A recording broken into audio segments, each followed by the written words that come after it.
Mega, Mega Noticias con Paco Ramírez.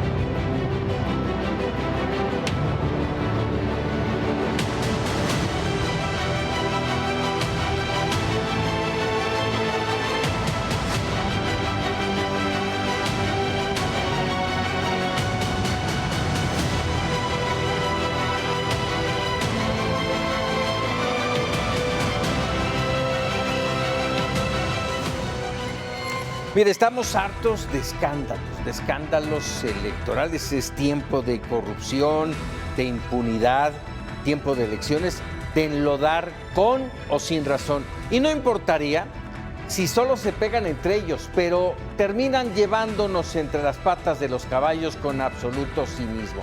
Es el caso de Rocío Nale, candidata al gobierno de Veracruz, señalada por el empresario Arturo Castañé de presunto enriquecimiento ilícito con múltiples propiedades en distintas partes del país e incluso en el extranjero y diversas cuentas bancarias en paraísos fiscales por más de $2 millones, evidenciando excesos que superarían, si es que esto se aclara, por mucho sus ingresos como diputada o como secretaria de Energía. Presuntos actos de corrupción, pero de investigación nada. Calumnias o difamación tal vez, pero bien valdría la pena transparentarlo todo y no solo de palabra. Vámonos con los datos duros, las cifras del golpeteo jarocho. Jorge Chaparro, adelante. A la candidata de Morena a la gubernatura por Veracruz se le vino la noche encima y es que comenzaron a destaparse presuntas irregularidades en su patrimonio personal. El empresario veracruzano Arturo Castañé sacó a relucir que las propiedades de la exsecretaria de Energía no corresponden a sus ingresos. Rocío Nale trabajó en Petróleos Mexicanos, fue diputada federal e incluso se convirtió en la coordinadora del grupo parlamentario de Morena, aunque su dieta y los recursos que manejaba desde esa coordinación no son suficientes para justificar la presunta adquisición de tantos inmuebles. Incluso en 2018 se unió al gabinete presidencial como secretaria de Energía. Ni así le alcanza. Y es que el empresario veracruzano Arturo Castañé reveló que hasta antes de ser diputada, Rocío Nale tenía una casa en Coatzacoalcos de unos 300 metros cuadrados de terreno por la que no había pagado nada. Ahí son vecinos, por eso pudo saber que Nale García declaró que era un terreno rústico a pesar de tener construcción. Ya como diputada federal, adquirió un departamento a crédito en San Pedro Garza García, Nuevo León, por un valor de 28 millones de pesos. En 2020, ya como secretaria de Energía, liquidó en su totalidad ese préstamo. Rocío Nale continuó adquiriendo propiedades y en 2019, apenas 2 meses después de ser nombrada secretaria de Energía, adquirió una casa en el fraccionamiento El Country, en Villahermosa, Tabasco, cuyo precio supera los 12 millones de pesos. Esto lo dijo el empresario Castañé. Una de las propiedades que más indignación provocó es la casa en El Dorado, una exclusiva zona de Veracruz. El terreno adquirido en 2020 tiene un precio de casi 5 millones de pesos, pero la construcción ronda los 50 millones de pesos. El empresario Arturo Castañé también descubrió que en 2021, José Luis Peña, esposo de Rocío Nale, adquirió un terreno en ese mismo fraccionamiento a un costo de 7 millones y medio de pesos. El presunto enriquecimiento ilícito de Rocío Nale fue denunciado ante la Fiscalía General de la República por el propio Castañé, pero ahora la candidata a gobernadora anunció que contrademandará por acoso, difamación, daño moral y falsificación de documentos. Pero Rocío Nale también deberá explicar a las autoridades por qué la acompañan vehículos oficiales e incluso uno con reporte de robo en sus giras proselitistas. Y si también resulta cierto que su esposo y ella misma tienen cuentas en paraísos fiscales, pues por eso decimos que se le vino la noche encima. Volvemos al estudio.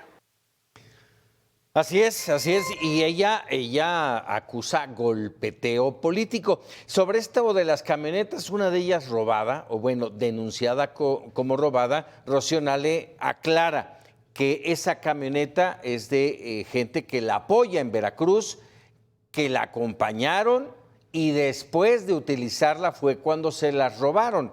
Pero bueno, de una u otra forma, yo insisto, aquí el punto es transparentarlo todo, con documentos, hacer las cosas bien para que quede bien.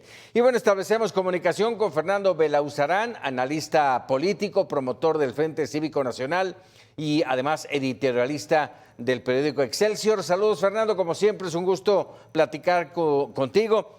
¿De qué estamos hablando en este sentido? Bueno, lo que estamos hablando es de alguien que quiso ocultar sus propiedades, que tiene propiedades inexplicables, que hace además una ostentación en su campaña con camionetas en recorridos y bueno, que con los pelos en la burra le han demostrado eso. Hay algunas propiedades incluso con prestanombres porque están a nombre de su sobrina, pero su sobrina no tiene los medios para haber adquirido una lujosa residencia que vale 50 millones de pesos en la parte más exclusiva de Boca del Río, en Veracruz. En El Dorado. Entonces, exacto, ¿no? Porque no solo es lo que cuesta el terreno, es la mansión. Entonces, antes de que refinara el primer litro de gasolina a Dos Bocas, lo que sí es que se inauguraron muchas propiedades que la candidata se le olvidó expresar, se le olvidó publicar, y la verdad es que me parece que es muy claro lo que hay ahí, ¿no? Hay una riqueza inexplicable, rompen su discurso totalmente de la austeridad y de la honestidad, etcétera, ¿no? Lo que sí sabemos es que Dos Bocas iba a costar 8,000 millones de dólares, así lo presupuestaron y lo presumió el presidente, y ya va a ir para más de 20,000 millones, para más de 20,000 millones de dólares. Es tremendo lo que creció el costo en esto, ¿no? Y bueno, todavía no se inaugura.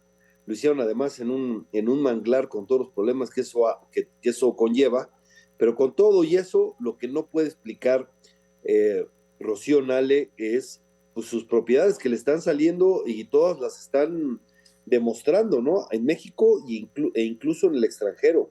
No, aun cuando falta todavía una denuncia formal, se mantiene todo esto en el ámbito del escándalo, pero sin total denuncia como tal. Decía hoy, sí, Fernando, adelante.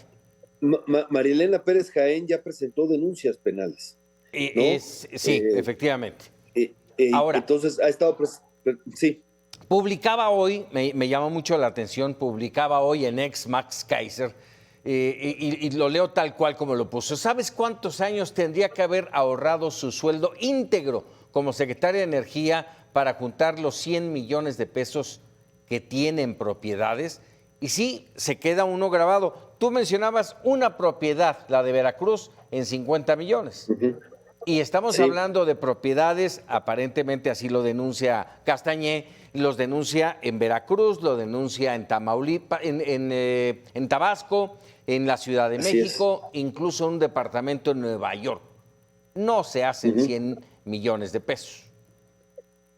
Sí, no, y la verdad es que además, ¿para qué los oculta, no? Porque esto ha sido porque se ha investigado y se ha mostrado y se ha enseñado, ¿no? Y creo que, bueno, la verdad las pruebas están ahí, es muy claro, pero parece ser que si eres del cercano al presidente, no solo se te permite la corrupción, se te da impunidad, se oculta, ¿no? E increíble, por más que están ahí las pruebas, todavía insisten en quererla absolver de cualquier cosa, pero yo creo que los veracruzanos lo tienen ya muy claro, ¿no? Ahora, lamentablemente termina por ser escándalos electorales. Yo te pregunto, ¿de qué nos sirve a los mexicanos conocer tanta basura de corrupción y de impunidad? Bueno, para muchos el problema también es que lo que se había ganado en agenda anticorrupción, tuvimos un retroceso este sexenio. Estas cosas, estas propiedades los debió haber buscado y informado el Sistema Nacional Anticorrupción. Obviamente exigir el 3 de 3 y luego darle seguimiento, etcétera. Y el hecho de que pues, hoy está varado el Sistema Nacional Anticorrupción, está parado, está desahuciado prácticamente, y eso pues, permitió que ahorita en tiempos electorales saliera, ¿no? Oye, Fernando, espérame, déjame, me quedé ahorita pensando con lo que decías de lo que habíamos avanzado. seamos también honestos, la administración de Peña Nieto no fue la más transparente y clara. No, fue muy corrupta, pero se aceptaba el problema. Y como se aceptaba el problema, se avanzó en la agenda. Por eso salió el Sistema Nacional de Transparencia también, la reforma en transparencia constitucional, la Ley General de Transparencia, etcétera, y el Sistema Nacional de Anticorrupción, que nunca lo dejaron empezar, porque al final del gobierno de Peña Nieto apenas empezaba como a querer avanzar, todavía faltaban algunas cosas, porque efectivamente es un sistema, y este gobierno acabó dándole, más bien lo archivó, lo dejó morir, y lo dejó incompleto todo el tiempo, no le dio las herramientas, y la única política anticorrupción que hacía era agitar un pañuelo blanco. Y es el tema, llegas y agitas un pañuelo blanco y dices, ya no hay corrupción, ya decretaste que se acabó la corrupción, no lo aceptas, y bueno, y luego nos topamos con que Segalmex es el desfalco más grande que se tenga memoria, 15,000 billones de pesos, ¿no? Aunque el titular de Segalmex siga despachando en gobernación, ¿no? Pero tiene que ver con este asunto de negar el problema. El México el viejo régimen era sistémicamente corrupto. El régimen de la transición siguió siendo sistémicamente corrupto. El régimen de la restauración, aunque le llamen transformación, sigue siendo sistémicamente corrupto, porque la corrupción es una fuente de financiamiento de la política, eso no ha cambiado y sigue siendo. El tema es que cuando tú, por decreto, dices que ya lo acabaste por un asunto de propaganda, pues entonces se relajan los controles, ¿no? Porque ya es ni modo de desmentir al presidente, ¿verdad? Ya está, entonces, a tapar todo, pero la verdad es que la corrupción sigue a manos llenas, y el problema es que ni siquiera la opinión pública hace o ha logrado que se sancionen. Hay un desprecio por la opinión pública tremenda. Los escándalos que ha habido también con el Tren Maya, con los contratos, a pesar de que hay grabaciones, a pesar de que hay contratos ahí, etcétera, a pesar de que se ve clarísimo el tráfico de influencias, etcétera, a pesar de todo eso, simplemente lo que reina es la impunidad. No hemos acabado ni con la corrupción ni con la impunidad.